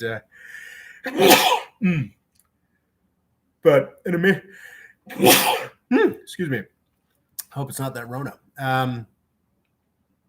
Highly recommend eating in Turkey. Highly recommend going to Turkey. They need your dollars, and it is a tremendously beautiful place. Tremendously, what's the word I'm looking for? Tremendously beautiful place that is available for cheap now because of that insane exchange rate. I think it's now like $1 to 9 Turkish lira. I think it was 1 to 1.5 when I moved there. And now it's 1 to 9. It's crazy. And what is your favorite evening drink to relax when you read politics? I'm a big Diet Coke guy. I've actually been sober for 17 years. Jesus, 17 years since I've had an alcoholic drink. So big on the Diet Coke. I'm trying to get into tea recently and kind of failing, but always aspiring to adulthood. Thank you, Foxy Bay, for a super chat with such easy questions. Daxton Min says, what are some important reforms you think the U.S. must make in order to compete and win out in the 21st century, assuming that's even possible? Honestly, I think one of the most important, I think almost all of the reforms that the U.S. can make are internal. I think that we need to, I don't want to get all Matt Iglesias here, but I think that one of the most important things we can do is zoning reform, and it's something that's already happening. in the United States, we make it tremendously difficult for people to live in the places where the most economic action is happening. Through zoning, basically through decisions that a town makes about like what kinds of businesses, what kinds of housing can be built. Some zoning makes perfect sense. You don't want to have you don't want to have a slaughterhouse with or a tanning industry right next to a school or in a residential neighborhood. Yes, of course, you should have zoning that's industrial and zoning that's residential. But the way zoning works in the United States is vast swaths of some of the most economically valuable territory in the country. You're only allowed to build single family homes there. It's a stereotype that the U.S. with the picket fence and the front lawn and the one family in a house thing. But that's also very strongly legally maintained in a lot of places.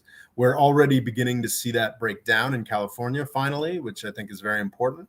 And I think, just allowing more people in the United States to live where the economic action is happening is potentially transformative and can probably do more than any other sort of domestic reform. We need to make the basics cheaper. We need to make health. The extraordinary amount of money that we have spent on defense over the past 20 years, arguably our entire national debt, could have been, would have been wiped away if we just hadn't spent so much on the military. And then, of course, with interests that compounds on that, maybe even less. We need to shift money from defense industry bullshit to actually making some of the basics of our society cheaper. Education, housing, the zoning reform is a big part of the housing, education, housing, and healthcare. Things that the United States, as one of the wealthiest, as the wealthiest country in human history, and a place that devised a lot of the elements of sort of the basic human rights came up with a lot of the elements of that basic human rights package. We need to figure out a way to make that cheaper for all Americans. Also, we need to fix our immigration engine. That's probably the biggest one for geopolitical competition. This is something the United States has always had, a very powerful draw for people. I think improving the services we provide, making it a little less terrifying to live here. I don't know. I mean, maybe we don't need to be letting in absolutely everybody in terms of low-skilled folks. I think there's a key part, letting low-skilled folks into the country is a key part of the United States and its culture, huddled masses yearning to breathe free.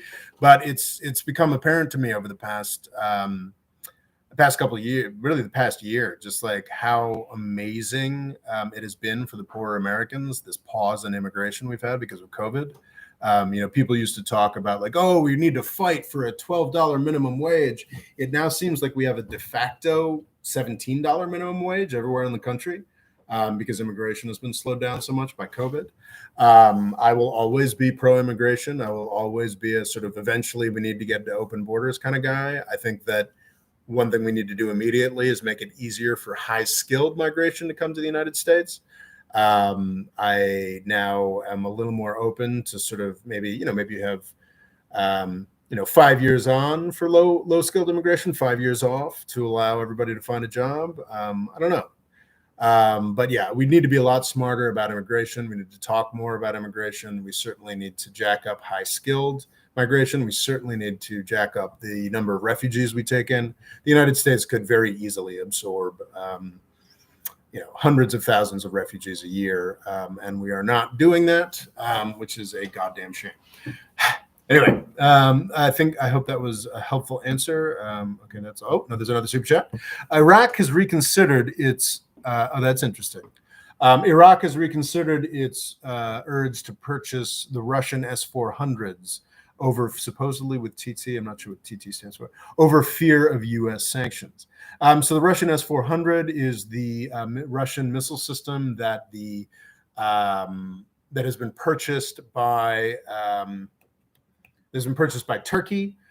Turkey purchased by many other countries, and that purchase by Turkey is, of course, the reason the United States eventually broke down and did some targeted sanctions against the Turkish defense industry.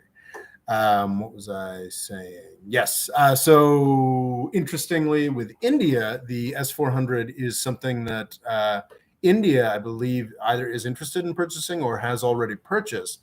And the United States might sanction them for that, which would be insane and pretty inimical to pretty against U.S. priorities of, encircling China, this, that, and the other thing. But it's something that might happen anyway, because the United States foreign policy is always focused on selling weapons first and foremost. And that's interesting. Fadel pointed out that Iraq has reconsidered purchasing Russian S-400s over fear of U.S. sanctions, which honestly makes a lot of sense to me. I think Iraq is still a massive recipient of U.S. aid. We wouldn't even have to sanction Iraq over S-400. We'd just have to, though we probably would, we'd have to just remove some of our support. So I think Iraq probably was talking about buying the S-400 mostly as a way to antagonize the United States, rightly, after we assassinated a invited foreign figure, Qasem Soleimani, at the beginning of last year. On Iraqi soil. But yeah, so Fadl, I don't honestly, I mean, do you think that Iraq was ever seriously considering purchasing the S-400s? Or was it more, we want another way to piss off, to rightly strike back at the United States? I feel like it was probably more that. Alamgir asks, have you ever tried biryani or another Indian food? Yes, weirdly, I have not eaten much Indian food. I mean, I've certainly eaten it dozens and dozens of times, but not enough to like sort of develop like, oh, I like this kind of this or that. Whenever I've eaten Indian food, I've enjoyed it very much. Tokat kebab, such good stuff. What sort of intervention do you support? Asks Susanna. That's a great question. I think there is an infinite range of power and control that the United States has over the world that has no military aspect to it and is actually vastly more powerful. I think that if the military were all that mattered, military power, the fact that we'd humiliated ourselves repeatedly over the past 20 years would, mean that U.S. empire was over. There's actually a lot of people in Washington, D.C. who seem to have that worldview, which is deeply incorrect. The U.S. financial, legal, and cultural power is vastly stronger than its military weapon that we overuse. I am not actually against all implementations of sanctions policy. I think the sanctions policy against South Africa was well used. I think that in the event that something crops up, I think that there should be probably international sanctions against Ethiopia, the Ethiopian government, for actions that they're taking currently. And sort of what I'm hopefully going to be doing a produced video on Tuesday. I think that there is a space for the use of sanctions, on an international level. And actually, when they are on an international level, and the United States absolutely has the power and the institutional wherewithal to lead any international sanctions effort. Certainly no international sanctions effort will ever happen without us, or at least not this century. I think the United States has so many other levers of power that can be used that are just ignored in favor of selling weapons and destroying places. I am not someone who thinks that the U.S. should just, throw up its hands and go away. No, I think the U.S. should actually become more diplomatically involved. It's absolutely amazing to me that we don't have any. Biden hasn't appointed any U.S. ambassadors because fucking Ted Cruz is throwing a hissy fit over the fact that Biden refused to continue sanctioning our arguably our richest and most powerful ally, Germany. I think that it's interesting that a lot of folks, and this is Susanna, not a criticism of you at all, but I think that very consciously the U.S. government has created this myth that the only way to exert power is militarily or with these brutal sanctions, and that there's an infinite range of other things we can do. whether it's more targeted sanctions, whether it is carrots as well as sticks, whether it is just sheer, cultural influence, the influence of businesses. What's pretty extraordinary is if you look at the past 20 years, other than like Sudan, Congo, like there's no, and now Ethiopia, unfortunately, there's no real military, dictatorship horror. Like there's not much in the whole world that isn't a result of U.S. misuse of military power. Iraq, Syria, like, yeah, Assad is a nasty regime, the nasty scion of a nasty regime, but like he became the mass murderer he now is to defend himself from U.S. intelligence community power. Like, I think the U.S. actually has had a really positive influence on the world over the past 75 years, and it's this insane intelligence community coercion, military focused, foreign policy that we have that is the biggest force under, like, our greatest threat. The greatest threat to the U.S. empire is not China, it's not Russia, it is our own idiocy. It is our own unnecessarily violent and coercive policy. I am 100% for diplomacy. I am 100% for the United States, sending the battalions of lawyers necessary to formulate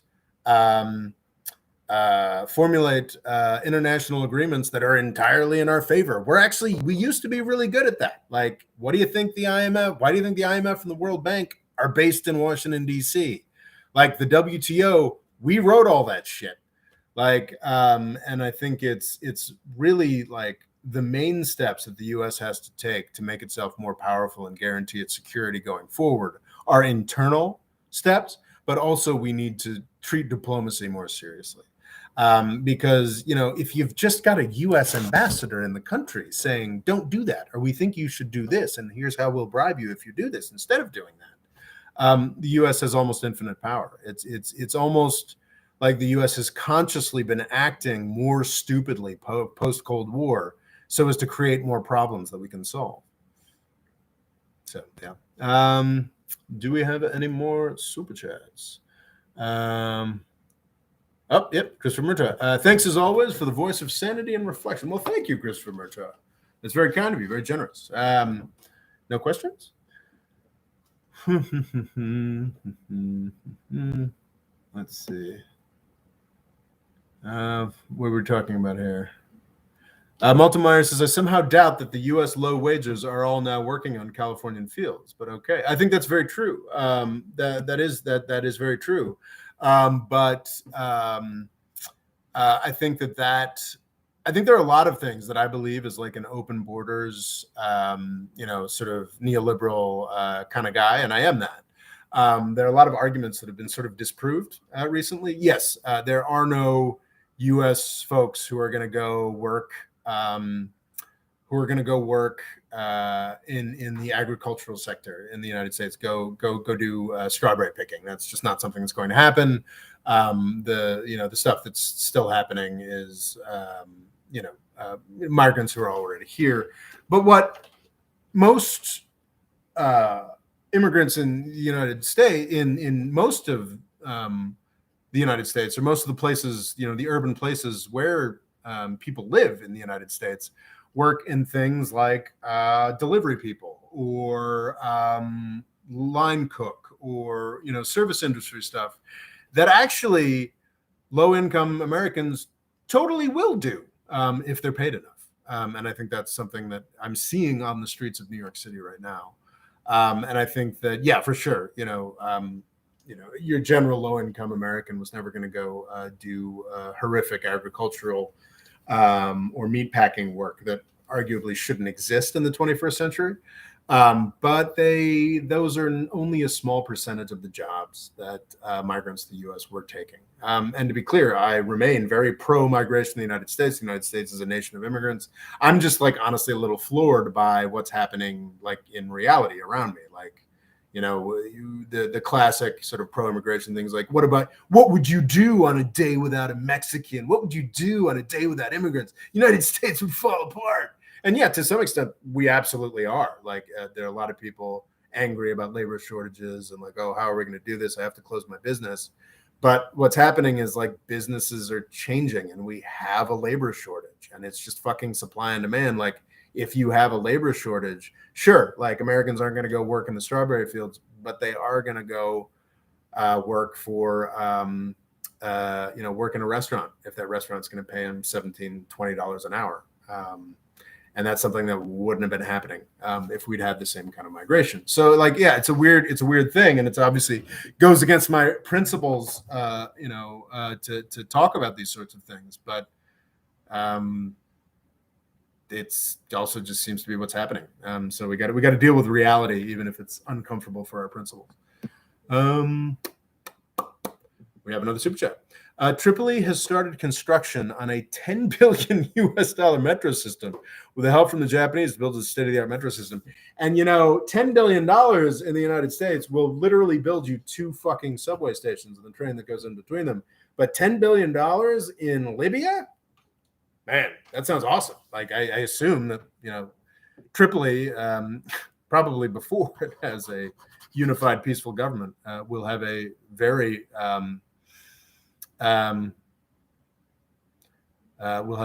involved subway system. That's really cool. I really hope that Libya has the opportunity, gets it together to what's the word I'm looking for here?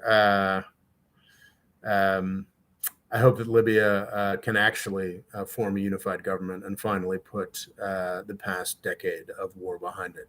And it's fascinating that it's already the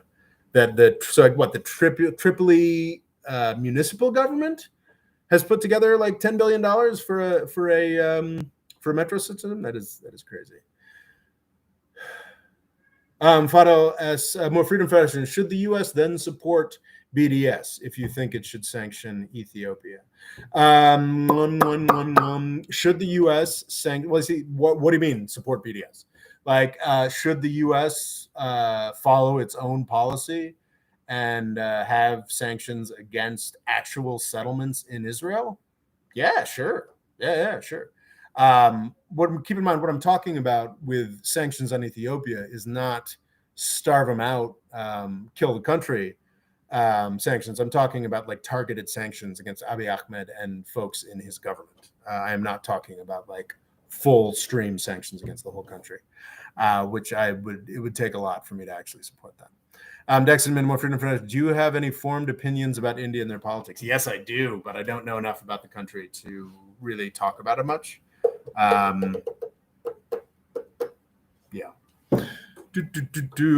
TikTok, your thoughts on the Shanghai Cooperation Organization and its recent member? I don't take the Shanghai Cooperation Organization very seriously, just as a rule. I just don't.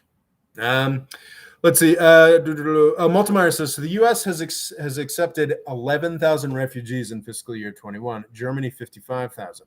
When will the U.S. take more refugees than Germany again? That's really fucked up. To be clear, I am not in any way ever opposed to the idea of the U.S. taking more refugees. I think the United States should take in hundreds of thousands of refugees every year, if not more. I think we should take hundreds of thousands of refugees every year until there are no more refugees. The United States takes in a normal year 1 million people, not refugees, just like generally in terms of, and I 100% think that we should prioritize refugees within that million people we take. It should be honestly, if we were just taking high-skilled people and refugees, so that would mean what, like 500,000 high-skilled people and 500,000 refugees every year, I would be 100% happy with that. That sounds like a great immigration system to me. That is not the immigration system we've had, certainly during COVID, and not under Trump either, who's sort of breaking that system.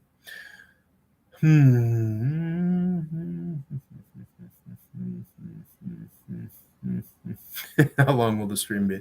Yeah, I usually do these streams. I cut off at about 2 hours. Sorry, Pie the Based. Are you getting bored? Yeah, I generally do 2 hour streams. And look, I've got 3 people watching on TikTok now. Only one of which is Loga, the moderator. So yeah, we've got two more people on TikTok. It's exciting, and 62 people on YouTube, which is nice.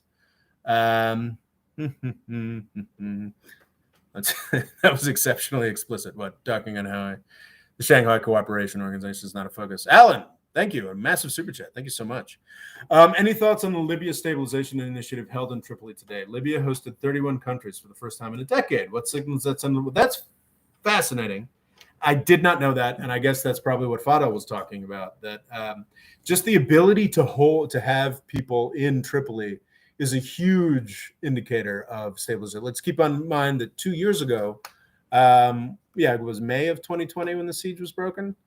2 years ago, up until a year and a half ago, for a full year from 2019 to 2020. Tripoli was besieged by Haftar, sort of Libya's wannabe strongman from the east. So if Tripoli is actually welcoming, if Libya is welcoming foreign delegations, has the capability of establishing the necessary security for that, that is a tremendous step forward. I think I go back and forth. So I've been, as has been rewarded, I've been tremendously pessimistic about Libya over the past 10 years since NATO decided to destroy the place back in 2011. Very pleased this spring to see that it seemed like all fighting actors, the sort of various established governments in Libya had sort of agreed on a process to move forward. And I should perhaps emphasize more that is phenomenal. That is a tremendous step forward. That is amazing. And what Alan is talking about here, the indication that Tripoli, you can actually have large-scale international delegations going to Tripoli, is amazing. I am pessimistic about the way that the process is evolving. I think supposedly there's still going to be an election for president in there's supposedly going to be an election for president in December still, but the parliamentary elections, which are probably a lot more important in practice, have already been pushed off to January, may end up being pushed off further. It is, as a video I put up in, I think, April, talking about just how important the stability of Libya is, not just for, 5 or 6 million people that live in Libya's vast territory, but also for the stability of the entire North African region. So it's tremendously important for the lives of hundreds of millions of people that Libya can finally move beyond this sort of never-ending militia civil war. I mean, to be clear, the Libyan war is not as heavy with fatalities as, say, Syria or Yemen, but in terms of its consequences for the surrounding region, I mean, Syria's neighbors, Yemen's neighbors are either spectacularly wealthy or, unfortunately, spectacularly used to instability. Unfortunately, the countries surrounding Libya, whether in North Africa, sort of Tunisia, Libya, Tunisia, Algeria, or below them in the Sahel, sub-Saharan Africa, are fairly undeveloped governing structures that are vulnerable. And the destruction of Libya in 2011 and the decade of instability that we've seen since are just tremendously damaging for the entire region. Basically yielded a lost economic decade in the Sahel, like a true tragedy. And we should applaud. And I'm grateful to Fadel and Alan for sort of continuously bringing it to my attention, just how important Libya is for the stability of North Africa and the Mediterranean, and even Europe, putting it crassly, sort of Europe's hopes of maintaining a sensible migration policy. But it is a tremendous step. I mean, I think the last big conference on Libya's stabilization had to be held in Berlin. The fact that it's now in Tripoli is a tremendous sign of hope. And I really hope that the Libyans can get it together and make this actually happen. More super chats, my God. The US dollar contributes to US power immensely, but when will it lose its reserve currency status? I believe the US dollar will lose status in the year 2100. That is a tremendously specific prediction there, Foxy Bay. What happens in 2100?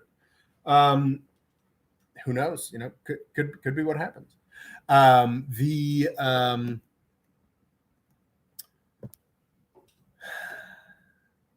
The tremendous, I've talked about this before, so I'll try to do it briefly. The tremendous gift that the US system and the US dollar has gotten, if you, as I think I do, assume that the US reserve currency status is good for US power. Many dispute that. But if you're like me and believe that it is good for US power, the most incredible gift that the United States has gotten over the past 10 years is that the credible alternatives have dramatically undermined themselves. While it was imaginable that, what's the word I'm looking for here? While it was conceivable before 2008 that the euro could replace the U.S. or chip into U.S. dominance of the reserve currency, or the Chinese renminbi, I should probably learn how to pronounce that. Sort of important. That could potentially improve things. Those sorts of possibilities, as weird as U.S. finances got after the 2008 financial crisis, Europe's and China's got so much worse. So there just isn't an alternative reserve currency. I think even most Bitcoin investors would now acknowledge that Bitcoin is probably never going to be a reserve currency either. Unless there's some kind of filter or layer that can be built on top of Bitcoin that actually makes it useful for things. I think at some point, Europe or China or maybe some other Asia-wide currency or something like that could eventually get it together enough to have a fiscal picture that is attractive enough for it to appear like a good alternative for the reserve currency. That is very much a possibility, certainly long before 2100, but I don't see it in the near term. I don't see it this decade, frankly. I think the U.S. will remain comfortably the reserve currency for this decade. I think if we were smart, we would take actions like reforming our sanctions policy that made it more likely that we would hold on to that power. But I don't know that that's particularly likely that we're going to be smart about sanctions policy. I mean, we certainly have given no indication with this 7-page review of sanctions policy that we're at all serious about holding on. Well, they were all serious about anything. It also looks like Haftar might get sanctioned, Fadel points out. Khalifa Haftar is Libya's sort of wannabe strongman. Long-term, actually helped Gaddafi come to power in the 60s. This is not a young man.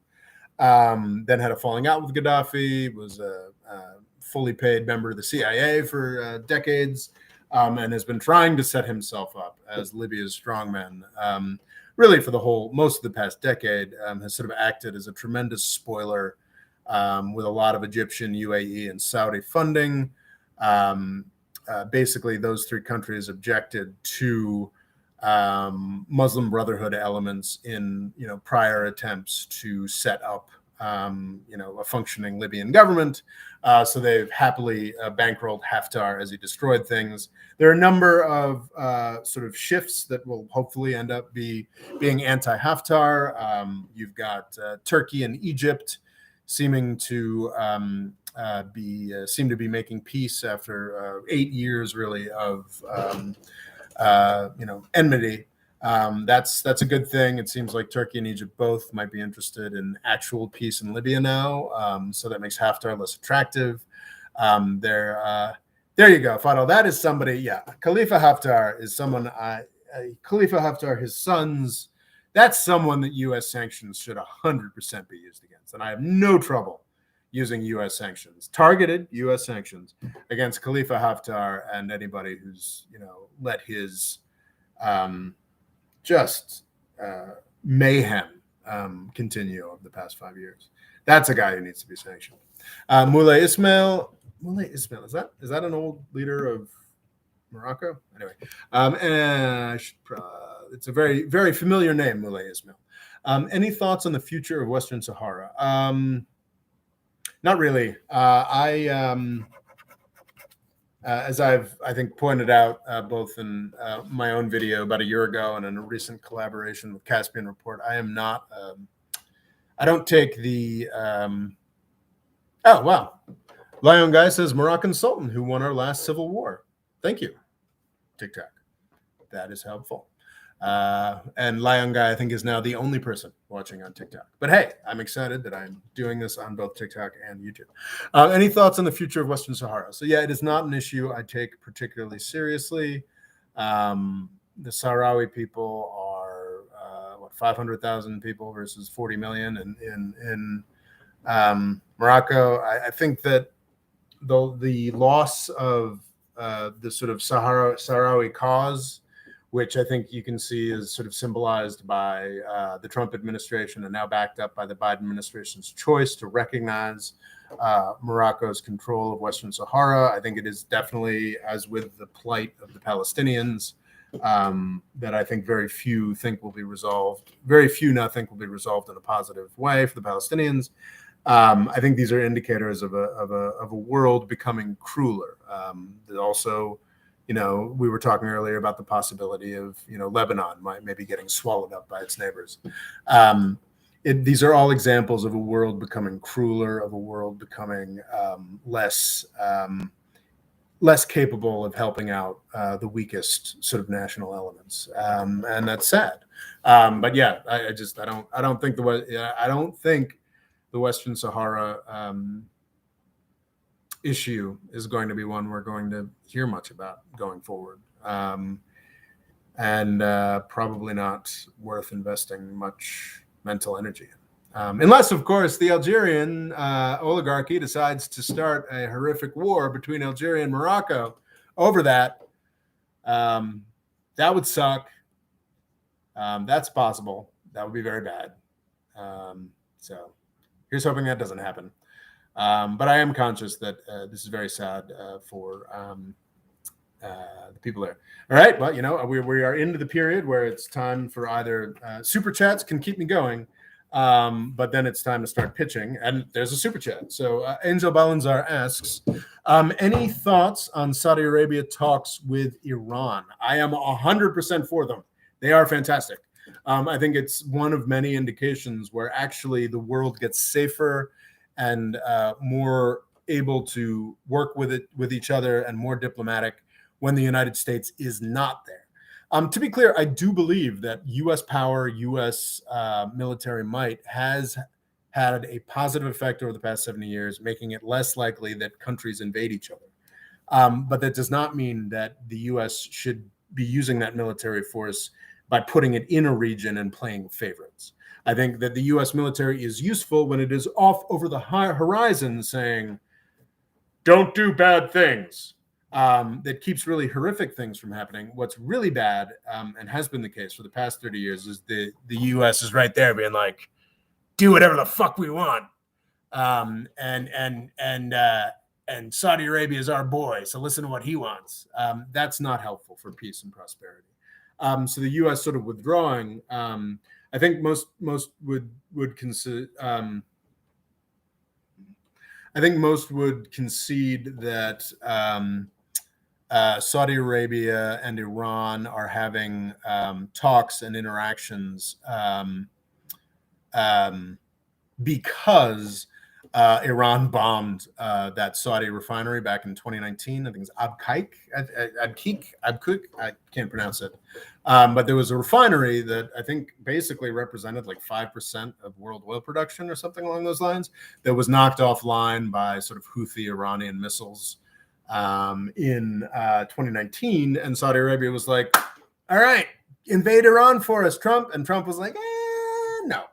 And I think what happened there was Saudi Arabia was like, oh, wait a second. No, if we actually make war happen, with Iran, like, we're going to lose a lot, and the U.S. is going to make a lot of money on missiles, and that's it. So I think Saudi Arabia, with the U.S. backing off and refusing to, use that great excuse to bomb the shit out of Iran, I think Saudi Arabia was like, oh, wait a second, maybe we should act in a little more diplomatic manner. Fadel points out that U.S. favoritism is one of the most destructive things it does. And I agree completely. Fadel asks, do you have thoughts on the new Iraqi government? And no, I do not, unfortunately. My coverage of Iraq was so bad in 2015. You can go back and find those videos if you want. That I'm sort of traumatized about so I actively avoid Iraq news. So unfortunately and uncharacteristically, I do not have an opinion. Did I see? I think you guys in the Discord, in the patrons only Discord, which you should all sign up for Patreon to get access to the patrons only Discord. The patrons only Discord, I think folks were talking about the Sadr might actually be sort of the kingmaker in the new Iraqi government. Yeah, unfortunately, I don't have much to say about the Iraqi government. Have you seen Killing Them Softly and A History of Violence? I have seen A History of Violence. That's Verhoeven, right? With Viggo Mortensen, right? I don't recall it. Is that Verhoeven or Cronenberg? I saw it many years ago. I remember thinking it was good, but I don't have any.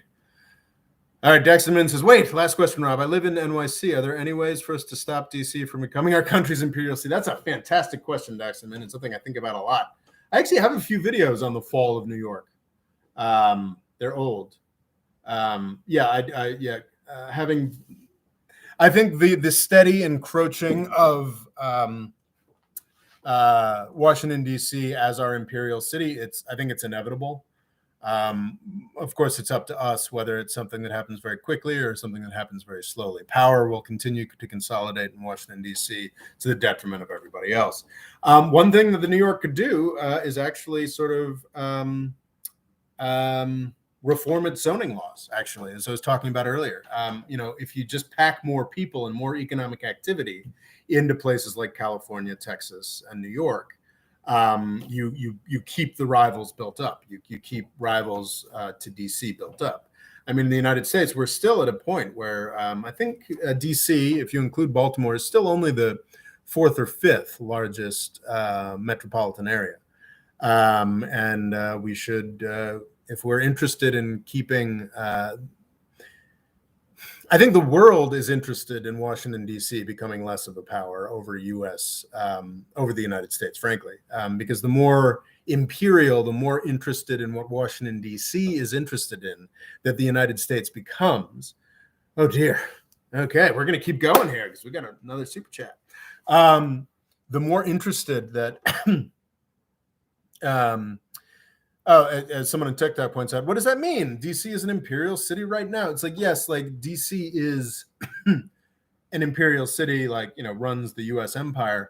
But what I think Dexterman is talking about is the trajectory over the course of the 20th century, and certainly post 9/11, is that it has become a vastly wealthier city with vastly more power over what the U.S. government does.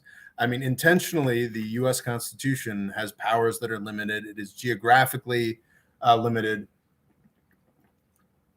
I think people are most often very resentful of the fact that it gives individual states a lot of powers, because currently it's working in favor of sort of rural Republican types that are offensive to us liberal elites.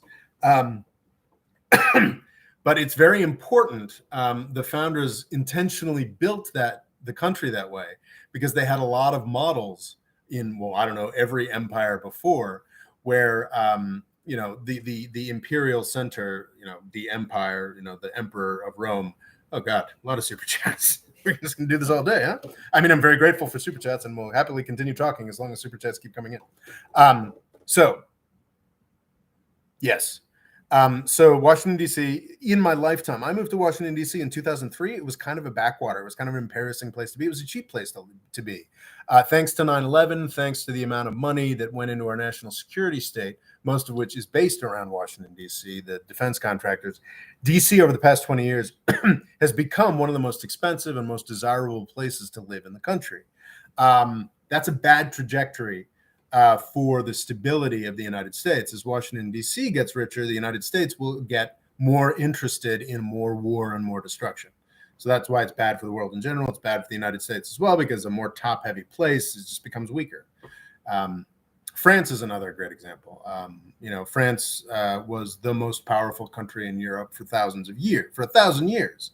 The Turks and I think a lot of Arabic cultures didn't refer to Europeans; they referred to the Franks, and it was actually that power was sort of harnessed by a centralized government, really only with sort of Louis XIV. In other times before that, but Louis XIV down to Napoleon, and the power was harnessed; it was used towards things. But Paris, ever since certainly Napoleon, has been like the only power that matters in France, and that is a real, I think, has made France much weaker. I do not have an interest in a weaker, more violent United States. So that is why I do not want Washington, D.C. to be more powerful. Okay, sorry. On to the next super chat. Brandon Commander, thoughts on the recent buildup of Taliban forces on the Tajikistan border? Russia has moved troops to the region as part of their defense pact. But do you think the Taliban has expansionist ambitions? I don't think so, no. I do not expect that the Taliban has expansionist ambitions. I don't think it's likely that the Taliban will attempt to conquer other areas. Interesting, I think that Tajikistan, you'd think, would actually probably, I think Tajikistan is the least developed of the stands, very, very traditional. So you would think actually Tajikistan would be the most natural place for the Taliban to attempt to expand into, but I think especially for an entity that is so anti-imperial in its designs, I wouldn't expect them to instantly attempt to expand. Who knows? Sure, they have messianic sort of jihadist elements in their ideological makeup. But yeah, I would be kind of surprised. I think the Taliban thus far has shown itself to be fairly rational. And I think that the rational priority for the Taliban going forward would be consolidation of power within Afghanistan. I think my understanding is that the job of military power over Afghanistan has largely been accomplished with the help of the United States. The Taliban is more power over Afghanistan than it ever has before, even in from 1997 to 2001. But what was I going to say? I don't think. I think Afghanistan, if the Taliban is smart, I think they're going to be looking for ways to be peaceful with their neighbors, not aggressive, at least not yet.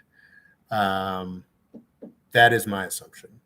I could be entirely wrong about that. But Foxy B says, do you have a prediction on what will happen to Turkey when Recep Erdogan loses power or dies from poor health, no longer president of Turkey? I hope that what will happen is that he will lose power, and then presumably the JHP or the E party will come to power. I think it'll be disappointing for a lot of people who are hoping that there'll be some sort of instant backing off of things like the Mediterranean or deals with Libya or foreign policy. I do think there's a really strong nationalist current in Turkey that is kind of a fan of those sorts of things. It's an open question to me, is the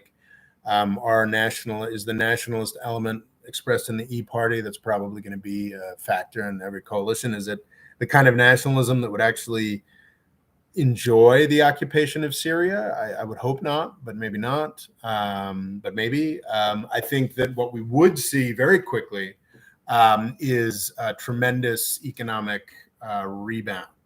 Whether that's enough of a rebound to be satisfying to the Turkish people, I don't know. What it would be is like a sort of instant, I would assume that any new government would come with more traditional approaches to central banking, so that it'd probably be a much stronger currency, foreigners willing to invest again, because Turkey is a massive market. It's not like, some post-conflict area where folks have to be persuaded to work with them. If the new Turkish government is, smart enough to quickly ship the S-400 back and, get a central bank head that just seems competent and independent. I think that there are a lot of economic things that will improve in Turkey very quickly. That is an optimistic prediction, but I think not necessarily crazy. And that'd be good. Okay, any more super chats? If not, I will say this has been Robert Morris. I can be found on Instagram at More Freedom Foundation. I need to do more with that. I can be found on Twitter, importantly, at Robbo Law. That's spent a lot of time there, spent a lot of time interacting with folks there. That's if you want to reach out to me, at Robbo Law is the easiest way to reach me. On Twitter, a lot of fun conversation always continues there. I'm on TikTok, as this has been broadcast live on TikTok, at More Freedom Foundation. I upload stuff there every day. It's usually just recut. It's mostly just recut YouTube videos. But I do occasionally do TikTok native content over there. Let's see, I can't occasionally do TikTok. So yeah, at More Freedom Foundation on TikTok. Look me up over there. At Robola on Twitter. At More Freedom Foundation on Instagram. Patreon. I've pitched it a couple times during this chat. Patreon is the way that I get fed. And also more support over at Patreon means that I can devote more resources to. Unfortunately, it's clear that on YouTube, if I want anybody to see my content, I have to pay to advertise for it. And more money over at Patreon. Well, honestly, at this point, more money on Patreon just means like more closely covering my living expenses. But eventually, I would hope to use that to pay for advertising, get this message out there further. Get these messages out there further. So that's Patreon. If you sign up for Patreon, you get, we do one big public live chat, which we are just finishing today, a month. And we also do a patrons only newscast. Folks are constantly asking me to cover things. It's impossible for me to cover everything on this channel, but the patrons only newscast, that is the one time a month when I try. And if you sign up on Patreon, you'll get access to the patrons only Discord stream. You can throw topics at me that you want me to cover. I see I'm going to have to cover the Iraq election in this month's patrons only news chat, even though I hate covering Iraq because people have asked me to. So what happens for the newscast is I've got like 12, 15 items, however many things come up. I research all of them, and it's a lot of fun. And usually, 70, 80 people watch it after the fact, but only like 5 to 10 people are participating. So we have more of a conversation. Like I answer every question. We have also started through the Discord server. I guess last week for the first time we did a patrons only like Zoom chat. It was interesting. We had folks from all over the country. It was really cool to see people's faces. Folks from all over the world. We had Switzerland, Idaho, Malaysia, Manchester, just all over the world, folks chiming in from all over the world. Israel. It was a lot of fun. And I think we'll definitely do that at least once a month going forward. That's through our Discord server that you get access to when you sign up for Patreon. So yeah, you get free live chat for patrons only. You get a patrons only Discord, sort of constant access and discussion of political affairs to myself and other knowledgeable folks who have signed up on Patreon. So yes, please sign up for Patreon. There's also a PayPal link. I have also written books. We've got the FATCA and the New Birth of American Empire. So much of U.S. empire, we've sort of been talking about this with sanctions today, is a lot more complex and boring than you could possibly imagine, but also extraordinarily powerful. This is a short introduction to just one of many elements of U.S. power that you will almost never hear discussed in detail, but that are tremendously important. We've got Everybody's Lying About Islam, a sort of somewhat longer, but still fairly short and digestible discussion of the U.S.-Saudi relationship, which is at the root of all of the sort of terrorism that folks have been so focused on. I suggest that. And then we have my doorstop, my magnum opus, Avoiding the British Empire, which is sort of a stealth history of the world between 1750 and 1917. Talks about how powerful the British Empire was, how we don't really acknowledge how powerful it was, and how the United States is much more similar to the British Empire than is currently acknowledged, and how the U.S. is unfortunately making a lot of the same mistakes. All of that is covered in this doorstop of a book that I highly recommend you giving a purchase. It's available on Amazon, as are all my other publications. So yeah, that I think is the finish of the pitching, as long as there are no more super chats.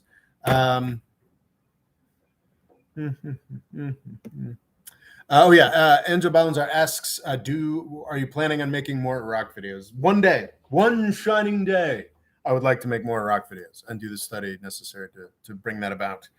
And Sudan videos and more U.S. Empire videos, and I need to do more Syria videos, and a lot of stuff that needs to get done, folks.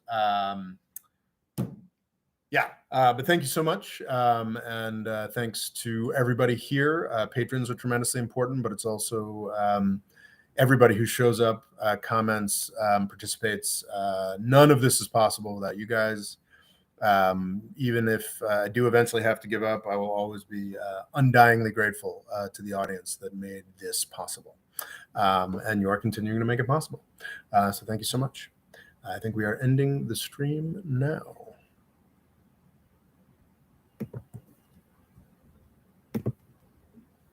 All right.